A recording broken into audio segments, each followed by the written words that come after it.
कहानी की शुरुआत में हम एक खूबसूरत महिला को देखते हैं जिसका नाम एलिस है और उसकी उम्र 40 साल है। एलिस पिछले 8 सालों से पेरिस की एक फैशन मैगजीन के लिए काम कर रही है। वो अपने करियर में आगे बढ़ने के लिए पूरी तरह से समर्पित है, लेकिन उसका कड़वा स्वभाव और ओल्ड फैशन होना उसकी तरक्की में बाधा सा बन गया है, जिसके कारण पिछले 4 सालों में उसका प्रमोशन नहीं हो पाया है। एलिस का अपने पति से डिवोर्स हो चुका है और वह अपनी छोटी बेटी के साथ रहती है, लेकिन एलिस काम की वजह से अपनी बेटी को ज्यादा समय नहीं दे पाती। वह काम में जाने से पहले अपनी बेटी को अपनी बहन के घर छोड़कर जाती है। एलिस अपनी जिंदगी में बहुत अकेली है और उसे खुद के लिए भी समय नहीं मिलता। एलिस अपनी कंपनी के काम से ब्राजील जाती है और जब वह काम खत्म करके फ्लाइट से पेरिस लौट रही होती है तो उसकी मुलाकात एक यंग लड़के से होती है जिसका नाम एडमम है। एडमम की उम्र 20 साल है और वह एक कॉलेज में पढ़ता है। एडमम ने इकोनॉमी क्लास की सीट बुक की थी,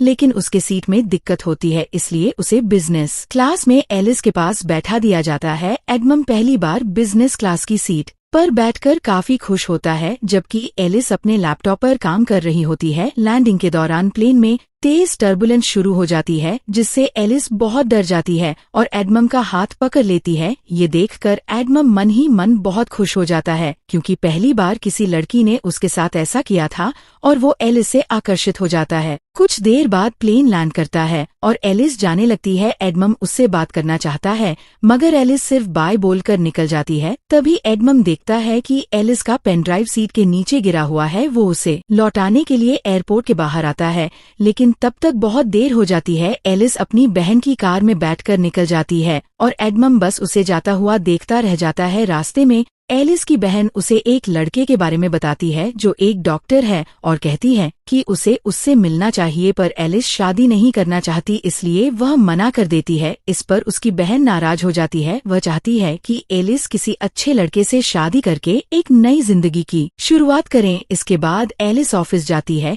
लेकिन ऑफिस में उसके दोस्तों को उसका रूखा व्यवहार पसंद नहीं होता और वह आपस में उसकी बुराई करते हैं। हालांकि ऑफिस में एलिस का एक मेल फ्रेंड है जो उसे हर चीज में सपोर्ट करता है। ऑफिस के एक स्टाफ मेंबर एलिस को बताती है कि एडमम नाम के किसी लड़के का कॉल आया था, वह तुमसे बात करना चाहता है, लेकिन एलिस ये कहकर मना कर देती है कि वह किसी एडमम को नहीं जानती है। फिर एलिस अपने बॉस के पास जाती है और प्रमोशन की बात करती है, पर वो कहता है तुम्हारे लिखे हुए आर्टिकल पुराने लगते हैं, लोगों को उनमें अब कोई दिलचस्पी नहीं है, तुम्हें कुछ नया और रोमांच लाना होगा। अगर ऐसे ही चलता रहा तो मुझे तुम्हें नौकरी से निकालना पड़ेगा। ये सुनकर एलिस आज देर रात तक ऑफिस में काम करती है और सोचती है कि वह कुछ नया और रोमांच कैसे ला सकती है। तभी उसके पास वही स्टाफ मेंबर का नोट मिलता है जिसमें लिखा होता है कि वह लड़का पेनड्राइव की बात कर रहा था। एलिस को याद आता है कि उसने गलती से पेनड्राइव प्लेन के अंदर गिरा दी थी। वो तुरंत एडमम को कॉल करती है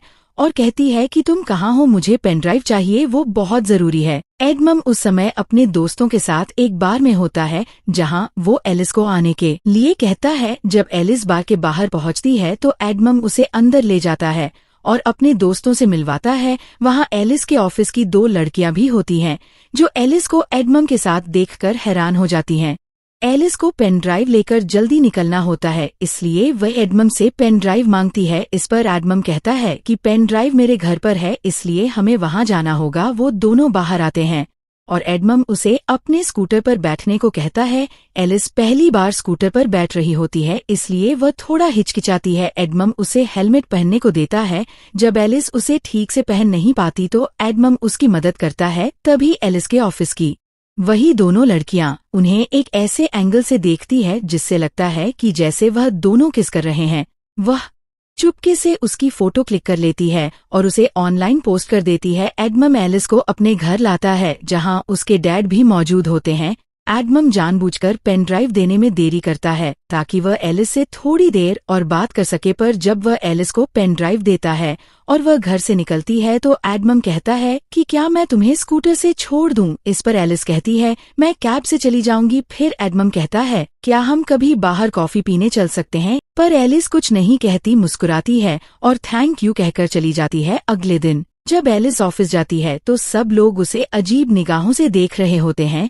एलिस कुछ समझ नहीं पाती, तभी उसकी एक कलीग उसे और एडमम की फोटो दिखाते हुए कहती है कि तुम दोनों की ये फोटो किसी ने ऑनलाइन डाल दी है और सबको लग रहा है कि वह और एडमम किस कर रहे थे। पर एलिस जानती है कि ये सिर्फ एक गलतफहमी है, ऐसा कुछ नहीं हुआ था। लेकिन उसका बॉस ये देखकर बहुत खुश होता है। वो कहता है, मुझे तुम्हारा ये नया लुक बहुत पसंद आया। एलिस कहती है, ऐसा कुछ नहीं है। पर बॉस कहता है, हमें तो यही चाहिए। वो लड़का तुमसे उम्र में काफी छोटा है, ये बहुत कूल लगेगा। बॉस को लगता है कि मैगजीन युवाओं को टारगेट करती है और अगर एलिस एक जवान लड़के के साथ रिलेशनशिप में है तो वह युवा पीढ़ी की सोच को बेहतर समझ पाएगी। वो कहता है, तुम इसमें लगी रहो, ऐसा करने से हमारी मैगजीन बिकेगी, क्योंकि लोगों को मिर्च मसाला चाहिए होता है। पर एलिस अपने से कम उम्र के लड़के को डेट नहीं करना चाहती है। वो अपने दोस्त से इस बारे में बात करती है, जो उसे सलाह देता है कि उसे बस दुनिया को दिखाने के लिए एडमम को डेट करना चाहिए। वो कहता है, अगर तुम्हारा बॉस ये देखेगा तो वह तुमसे खुश होकर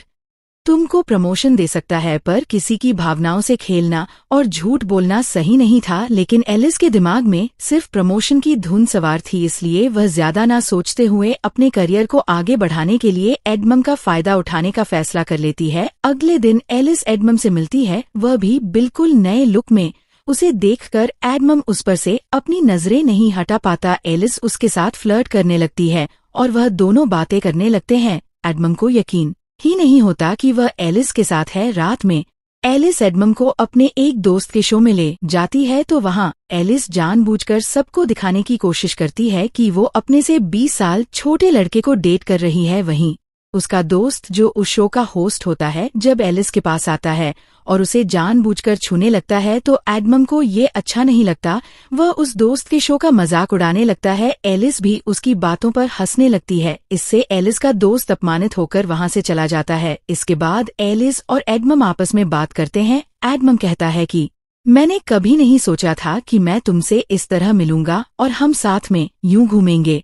एडमम को पता होता है कि एलिस का तलाक हो चुका है और उसकी एक बेटी भी है, लेकिन इससे उसे कोई फर्क नहीं पड़ता। एलिस कहती है, हमें एक दूसरे को बेहतर समझने की जरूरत है। तभी एलिस के पास उसकी बहन का कॉल आता है। वह कहती है कि मैंने उस डॉक्टर को घर पर बुलाया है जिससे मैं तुम्हें मिलाना चाहती थी, इसलिए तुम जल्दी से घर आ जाओ। एलिस जाना नहीं चाहती, लेकिन बहन की बात की इज्जत करते हुए वो एडमम से झूठ बोलती है कि मेरी बेटी की तबीयत खराब है, मुझे घर जाना होगा। ये सुनकर एडमम भी थोड़ा परेशान हो जाता है। वह जल्दी से टैक्सी बुलाता है और एलिस को उसमें बैठा देता है। ये देखकर एलिस को लगता है कि एडमम उसकी कितनी फिक्र करता है। घर पहुंचने पर एलिस अपनी बहन जीजाजी और उस डॉक्टर के साथ डिनर करती है। एलिस ड्रिंक करके आई होती है, जिस वजह से वह नशे में डॉक्टर से उल्टे सीधे सवाल पूछने लगती है। इसमें डॉक्टर को बुरा लगता है और वह वहां से चला जाता है। यहाँ एलिस लगातार कोशिश कर रही होती है कि बॉस उसे खुश होकर उसे प्रमोशन दे दे, लेकिन ऐसा नहीं हो रहा था। इसलिए वह एडमम को एक फैशन शो में लेकर जाती है, जहां उनकी कंपनी की सीईओ और बॉस मौजूद होते। जब शो के दौरान मॉडल्स रंबक कर रही होती है, तभी एक लड़की गिर जाती है। ये देखकर एडमम तुरंत उसे उठाने के लिए आगे बढ़ता है। सीईओ को एडमम का ये व्यवहार बहुत अच्छा लगता है। शो खत्म होने के बाद एडमम और एलिस पार्टी में ड्रिंक करते हैं और डांस करने लगते हैं।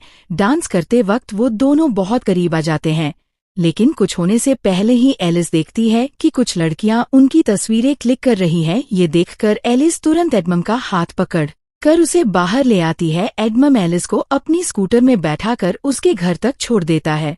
यहाँ एक ऐसा मोमेंट आता है जहाँ एडमम एलिस को किस करने वाला होता है, पर एलिस पीछे हट जाती है और चुपचाप घर के अंदर चली जाती है। लेकिन एडमम को लगता है कि उसने एलिस के करीब आने का मौका मिस कर दिया है, इसलिए वो एलिस के घर जाता है, जहाँ उसे पता चलता है कि उसकी बेटी अपनी मौसी के घर पर है। तब एडमम एलिस को किस कर लेता है। एलिस खुद को रोक नहीं पाती और दोनों इंटीमेट हो जाते हैं। अगली सुबह एलिस को पिछली रात की घटना के लिए बहुत बुरा लगता है। वह एडमम से कहती है कि वह घर से चला जाए, लेकिन बाहर तेज बारिश हो रही होती है, इसलिए बारिश रुकने तक एडमम घर में रुक जाता है। तभी एलिस की बहन और बेटी घर लौट आती है। एलिस उनसे कहती है कि एडमम उसका कोलीग है। वो एडमम के हाथ में कुछ फाइल्स दे देती है और एडमम वहां से जाने लगता है। पर जैसे ही वह दरवाजे से बाहर जाता है, एलिस उसे रोक कर किस कर लेती है। इससे हमें समझ में आता है कि एलिस अब सच में एडमम को पसंद करने लगी है और उसके साथ रहने में उसे अच्छा लगता है। जिस रिश्ते को उसने दुनिया को दिखाने के लिए शुरू किया था, अब वह सचमुच एक एहसास में बदल चुका है। इसके बाद से एडमम और एलिस अक्सर साथ में घूमने लगते हैं। एडमम उसे सरप्राइज देता है, उसे घुमाने ले जाता है, जो एलिस को बहुत पसंद आता है। अब एलिस और एडमम के बीच गहरी भावनाएं विकसित होने लगती हैं। दोनों साथ में बहुत खुश होते हैं। एक दिन एडम एलिस से पूछता है कि तुम दिखने में खूबसूरत हो, अमीर हो, तो फिर तुमने मुझे पसंद क्यों किया? इसका जवाब एलिस के पास नहीं होता, क्योंकि वह अपने फायदे के लिए एडमम के साथ रिश्ते में आई थी, पर अब उसे सच में एडमम से प्यार हो गया है। कुछ दिन के बाद एलिस को काम में प्रमोशन मिल जाता है, जिससे वह बेहद खुश होती है। लेकिन अब वो एडमम के बारे में सोचने लगती है, क्या उसे इस रिश्ते को जारी रखना चाहिए? जब वो एडमम से मिलती है तब एडमम उससे कहता है कि मैं तुमसे बहुत प्यार करता हूँ, तुमसे शादी करना चाहता हूँ। ये सुनकर एलिस हैरान रह जाती है। वो कहती है कि हम दोनों बहुत अलग हैं, मैं तुमसे 20 साल बड़ी हूँ, तुम्हें अभी अपनी जिंदगी में बहुत कुछ करना है, हम इस रिश्ते को आगे नहीं बढ़ा सकते। एलिस कहती है, मैं तुमसे प्यार करती हूँ, पर मेरी जिंदगी में बहुत सारी जिम्मेदारियां हैं, मेरी बेटी है, मेरा काम है, ऐसे में हम साथ नहीं रह सकते। लोग हमारे रिश्ते को लेकर क्या कहेंगे? वह कहती है, शायद यही बेहतर होगा कि हम यहीं पर रुक जाए। लेकिन एडमम उसकी बातों को नहीं मानता, फिर भी एलिस वहां से चली जाती है। एलिस जानती है कि उसने एडमम को पहले सिर्फ प्रमोशन के लिए इस्तेमाल किया था, लेकिन अब उसे भी उससे सच में प्यार हो गया है और वह उसके साथ रहना चाहती है। फिर भी अपनी जिम्मेदारियों और समाज के डर के कारण वो एडमम से दूर हो जाती है। एलिस एडमम से दूर होकर बहुत अकेला और तन्हा महसूस कर रही होती है। उसके लिए एडमम को भुलाना काफी मुश्किल हो रहा था। वहीं एडमम का भी यही हाल था। वह अपने दुख को अपने पिता से साझा करता है। उसके पिता उसे समझाते हैं और कहते हैं, जब मैं तुम्हारी उम्र का था तब मुझे भी प्यार हुआ था, ये सब चलता रहता है, तुम्हें अपनी जिंदगी में आगे बढ़ना होगा। कुछ दिन बाद एलिस के ऑफिस में सीईओ खुद मैगजीन का कवर फोटो देखने आती है, लेकिन उन्हें कवर फोटो पसंद नहीं आती। वो मेल मॉडल की जगह किसी नए और अनदेखे चेहरे की तलाश में होती है। तभी उनकी नजर एलिस के लैपटॉप स्क्रीन पर पड़ती है, जिसका वॉलपेपर एडमम की तस्वीर होती है। उसे देखकर सीईओ को याद आता है कि ये वही लड़का है जिसने फैशन शो में रम वॉक के दौरान गिरी हुई लड़की को उठाया था। वो चाहती है कि एडमम उनके मैगजीन का नया मॉडल बने। ये सुनकर एलिस को अच्छा नहीं लगता। वो नहीं चाहती कि वह फिर से एडमम से मिले, लेकिन अपने बॉस के कहने पर उनकी बात उसे माननी पड़ती है। एलिस एडमम को कॉल और मैसेज करती है और एडमम एक टूटे हुए आशिक की तरह घर में बैठकर ड्रिंक कर रहा होता है। वो एलिस के कॉल और मैसेज का गुस्से में जवाब नहीं देता। तब एलिस खुद उसके घर जाती है और उसे अपने साथ बाहर लेकर आती है। एडमम को लगता है कि अब एलिस फिर से उसके साथ रिश्ता शुरू करना चाहती है, लेकिन एलिस उसे बताती है कि तुम्हें मैगजीन के लिए मॉडल बनना होगा, तुम्हें खूबसूरत लड़कियों के साथ काम करने का मौका मिलेगा और इसके लिए तुम्हें पैसे भी मिलेंगे। ये सुनकर एडमम गुस्से में आ जाता है। उसे समझ में आ जाता है कि एलिस अपने काम के लिए उसके पास आई है। वह कहता है, मैं तुमसे मिलना नहीं चाहता, अच्छा होगा हम कभी ना मिले, और वह गुस्से में वहां से चला जाता है। जिस दिन एडमम का फोटोशूट होना होता है, सभी एडमम के आने का इंतजार कर रहे होते हैं।